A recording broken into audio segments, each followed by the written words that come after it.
So I am Bimala Jeevanandam. I'm the Community Outreach Coordinator for CRD Arts and Culture. I put on presentations like this. If you're on our social media, you'll see me there. And I do arrange some other outreach events. And I'm Chris Gilpin. I'm the manager of the Arts and Culture Support Service. And I'm here to help answer questions about our program guidelines and application form. Before this, I worked at the BC Arts Council. And before that, I worked in the arts and culture nonprofit sector for 10 years. So I have been on both sides of the table when it comes to granting.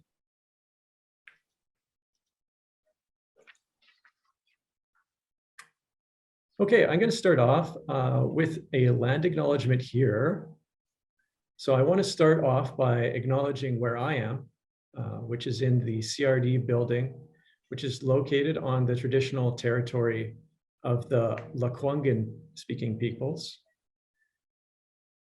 I'd also like to recognize the First Nation governments across this region, including the Songhees and Esquimalt nations here in the core area, the Wasanich nations, including Sartlip, Wakachin, Sayout, and Sekum on the Saanich Peninsula and Gulf Islands, and the Chianu, Beecher Bay, Suk, Pachidat, and Malahat, and Penelakut nations to the west. And what you're seeing on the screen here is an amazing resource that was created by the First Peoples Cultural Council, which is located in Brentwood Bay. I really encourage you to check out their amazing interactive maps.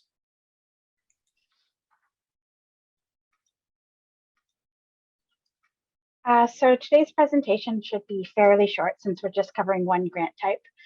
We're going to start by telling you a little bit about CRD Arts and Culture Support Service and what we do. And then we'll get right into project grants touching on eligibility, ineligible expenses, and request amounts. After that, we'll discuss some of the changes to this year's application and process before we take you through the processes of actually applying and grant assessment, and then we'll get to some application tips. And then at the very end, we'll answer as many questions as we have time for in the hour. Okay, so what is the CRD Arts and Culture Service? So we're a sub-regional service with a mission to support and celebrate the arts. This service is supported by 9 jurisdictions, which are shown on this map. They include Saanich, Victoria, Oak Bay, Esquimalt, View Royal, Highlands, Metchosin, Suk, and Southern Gulf Islands. There are 13 jurisdictions within the CRD, so not all of the areas are participating in the service. This means, unfortunately, if your organization or arts activities are located in Langford, Colwood, Central Saanich, North Saanich, Sydney, Salt Spring Island, or the Juan de Fuca electoral area, then they're not eligible for funding support. And just to elaborate on that a tiny bit, what that means is that the political leadership of those particular areas decided not to join this service and collaborate on it. We would love it if they joined the service. It would be wonderful if they joined the service. So on behalf of those regions that we provide grants to for nonprofit organizations for the development of local arts programming in order to create social and economic benefits for the entire region. In 2020, despite the pandemic, the arts and culture funding supported 89 arts organizations in the region, who in turn developed nearly 3,400 events. Next slide. So project grants is short for this much longer title of project, series, and extended grants. This name reflects the many types of programming that this grant supports, from the production of a single event to extended programming that can be up to a year. Project grants are generally intended for project-based programming by small to mid-sized arts organizations that can be either emerging or established organizations. This programming might be a single project, or it might run over a series of months or up to a year. And this is in opposition to our operating grant intake, which is much generally intended for much larger organizations and has a longer and more in-depth application process.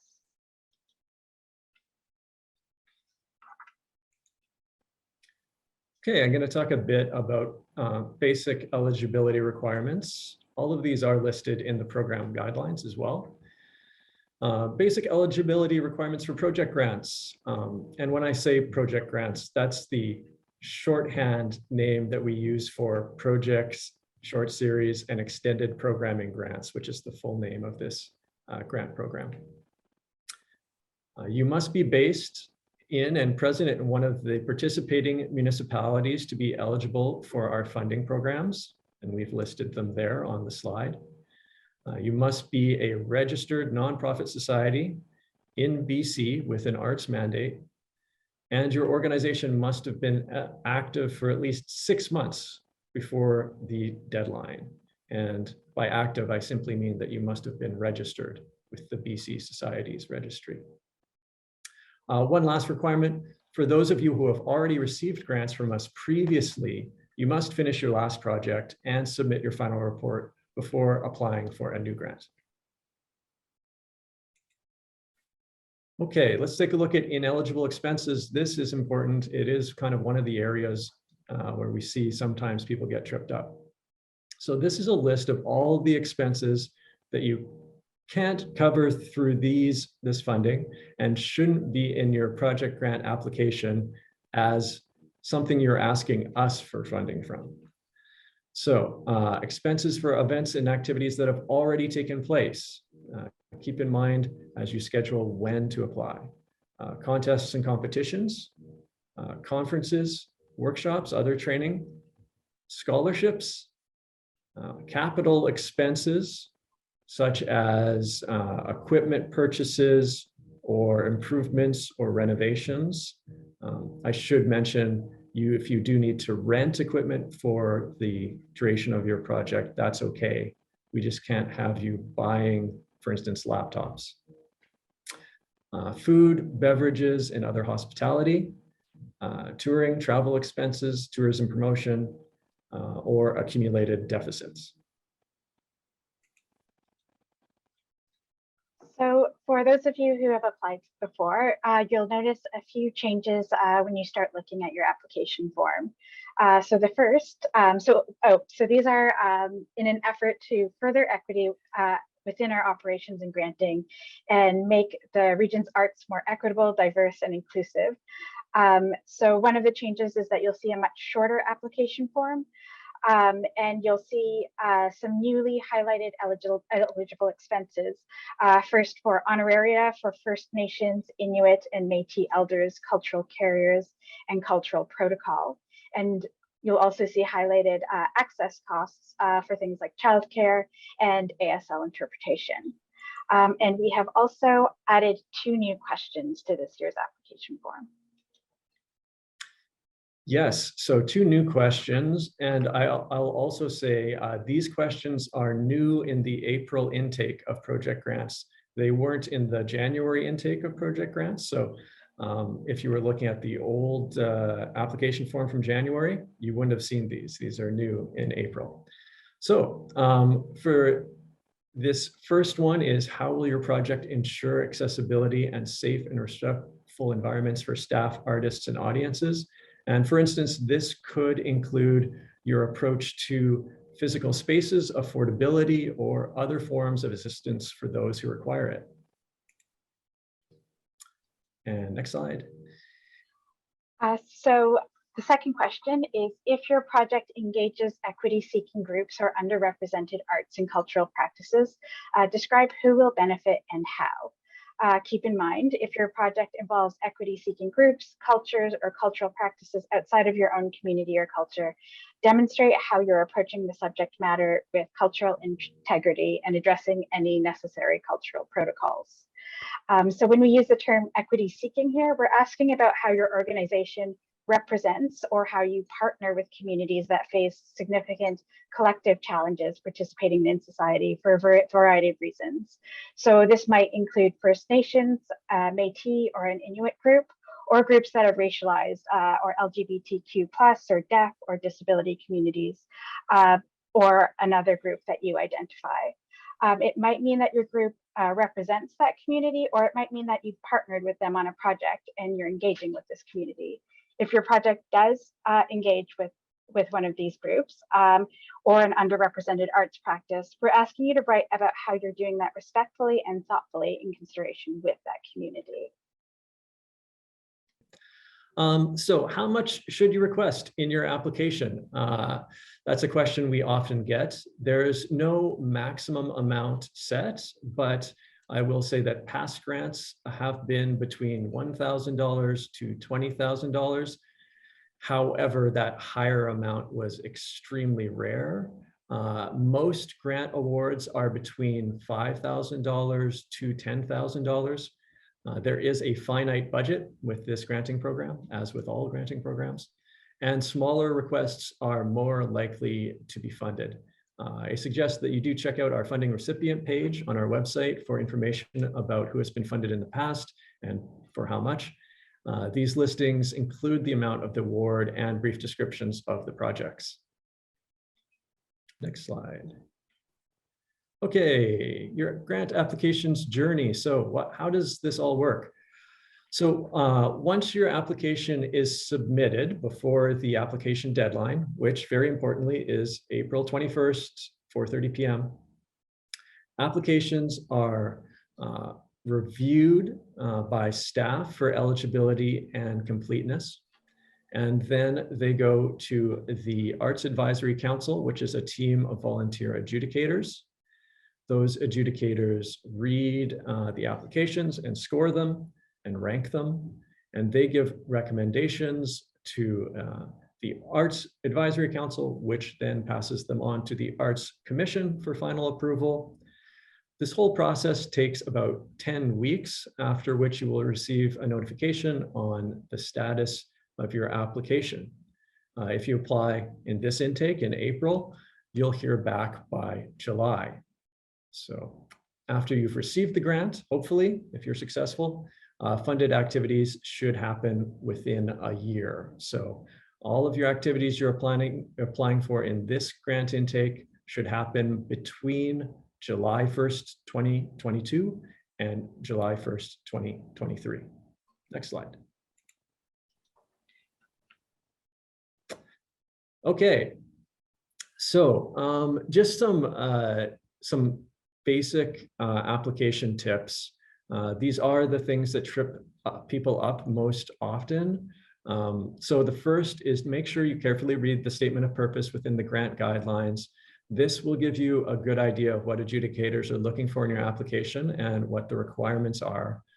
Second, really be sure to answer the questions that are asked and answer every question, even if you have to repeat information, and make sure you are providing enough specific information that adjudicators can understand your project while making sure that you are keeping your answers as concise as you can.